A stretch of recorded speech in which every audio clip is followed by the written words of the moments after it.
शहर के बीचों बीच एक विशाल हवेली थी, हीरे जवाहरात से सजी हुई, ऊंची दीवारों वाली, चारों तरफ नौकर चाकर। पर उस हवेली में रहती एक लड़की, अन्वी, जिसके पास सब कुछ था पर दिल में शांति नहीं। दिन भर पार्टीज, शॉपिंग, बिजनेस मीटिंग्स, पर रात होते ही एक अजीब सी खालीपन अन्वी को घेर लेता। वह अक्सर अपने कमरे की बड़ी खिड़की से बाहर देखती और सोचती, क्या बस इतना ही है जिंदगी में? कुछ ऐसा नहीं जो मेरे दिल को सच्चा सुकून दे। एक दिन हवेली में काम करने वाली एक वृद्ध दाई ने कहा, बेटिया, असली सुकून तो भगवान की भक्ति में मिलता है। अन्वी हंस पड़ी। दाई माँ, मेरे पास सब कुछ है, मुझे भक्ति वक्ति की क्या जरूरत? दाई बोली, जिसके पास सबसे ज्यादा हो, कभी कभी उसे ही भगवान की सबसे ज्यादा जरूरत होती है। उसकी बातें अन्वी के दिल में कहीं गहरे उतर गईं। अगले दिन अन्वी अपने घर के पास बने एक पुराने मंदिर में चली गई। मंदिर छोटा था, शांत था, और वहां छोटे से लड्डू गोपाल विराजमान थे। अन्वी ने पहली बार इतने प्यारे स्वरूप को देखा। मंदिर में केवल एक बुजुर्ग पंडित थे, और वही रोज गोपाल जी को भोग लगाकर संगीत गाते थे। पंडित जी अन्वी को देखकर मुस्कुराए। आओ बिटिया, कृष्ण सबको बुलाते हैं, किसी को सोने चांदी से नहीं, दिल से पहचानते हैं। अन्वी चुपचाप बैठ गई। उसी समय एक ठंडी हवा चली और घंटी अपने आप बज उठी।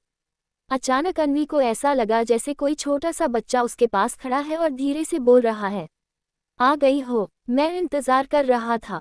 अन्वी डर गई और इधर उधर देखने लगी। कोई नहीं था, पर उसके दिल में एक अजीब शांति उतर गई। अगले दिन से अन्वी रोज मंदिर जाने लगी। वो घंटों गोपाल जी के पास बैठती रहती। एक दिन उसने मन ही मन कहा, अगर आप सच में हो तो मुझे एक निशानी दे दो। पंडित जी भोग बना रहे थे। थोड़ी देर बाद वे बोले, बिटिया, आज गोपाल जी का प्रसाद बड़ी अनोखी खुशबू दे रहा है, पता नहीं क्यों लगता है जैसे ये खास तुम्हारे लिए है।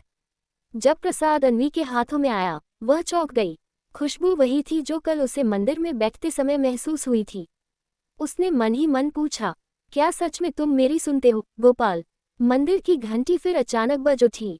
कुछ दिनों बाद बदकिस्मती आई। अन्वी के पिता का बिजनेस अचानक घाटे में चला गया। हवेली बेचने तक की नौबत आ गई। दोस्त, रिश्तेदार, बिजनेस पार्टनर सब दूर होने लगे। अन्वी रोते हुए मंदिर पहुंची और गोपाल जी के सामने बैठ गई। मैंने कभी किसी का बुरा नहीं किया, फिर ये सब क्यों? पंडित जी उसके पास आकर बोले, कभी कभी भगवान सब छीन लेते हैं ताकि हमें वो दे सके जिसकी हमें सबसे ज्यादा जरूरत है। अन्वी बोली, क्या? पंडित जी मुस्कुराए, भगवान खुद। अन्वी अब रोज घंटों मंदिर में रहने लगी। उसकी भक्ति धीरे धीरे गहरी होने लगी। एक सुबह अन्वी फूल लेकर मंदिर पहुंची। पंडित जी ने बताया, आज गोपाल जी मुस्कुरा रहे हैं, देखो तो सही।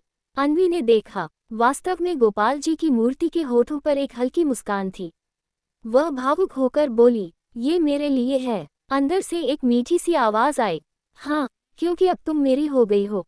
उस दिन अन्वी ने तय किया, अब मैं हमेशा गोपाल जी की सेवा करूंगी। वह मंदिर के सारे खर्च खुद उठाने लगी। गरीब बच्चों के लिए भोग, प्रसाद, कपड़े, पढ़ाई सब कुछ कराने लगी। अन्वी अब पहले जैसी अमीर लड़की नहीं रही, अब वह गोपाल जी की अमीर भक्त बन चुकी थी। एक दिन पंडित जी बहुत बीमार हो गए। मंदिर की सारी जिम्मेदारी अन्वी ने संभाल ली। रात को देर से घर लौटते वक्त रास्ते में एक छोटा सा बालक मिला। बालक ने कहा, दीदी, मुझे भूख लगी है, कुछ खिलाओगी? अन्वी ने अपना पूरा टिफिन उसे दे दिया।